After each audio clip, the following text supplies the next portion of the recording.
శుద్ధ అష్టమి మహాలక్ష్మి ఆరాధనకు అత్యంత ముఖ్యము అంటూ దేవి భాగవతంలో చెప్తున్నారు. రేపు మహాలక్ష్మి ఆరాధన చేయడం చాలా విశేషం. విష్ణుపత్ని అయిన మహాలక్ష్మిని ఆరాధించడం చాలా ప్రత్యేకం. లక్ష్మీతత్వం ఏదో ఉంది. అంతేకాదు రేపటి రోజునే జగన్మాత రాధాదేవి వృషభారుడు కూతురిగా జన్మించిన రోజు రాధాష్టమి. మరొక రహస్యం ఏం చెప్తున్నా అంటే గణపతి నవరాత్రులు ఎలా చెయ్యాలి అనే కల్పం ఉన్నది. ఆ కల్పంలో భాద్రపద ప్రతిపద ఆరభ్య, భాద్రపద పాడ్యమితో మొదలు పెట్టుకుని 9 రాత్రులు చేసి దశమి నాటి రాత్రి వల్లభాంబ కళ్యాణం చేయాలి. అందులో చవితి నాడు గణేశోత్సవం చేయాలి, గణేశ జననోత్సవం చేయాలి. అష్టమి నాడు వల్లభా సిద్ధలక్ష్మి జననోత్సవం చేయాలి అన్నారు ఇక్కడ. అంటే వల్లభా సిద్ధలక్ష్మి ఆవిర్భావం కూడా రేపే, రాధాష్టమి రేపే.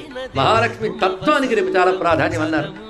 లక్ష్మి అంటే ఐశ్వర్యం, సర్వైశ్వర్యములతో గణపతిని ఆరాధించిన పుణ్యం రేపు దూర్వాలతో ఆరాధిస్తే లభిస్తుంది.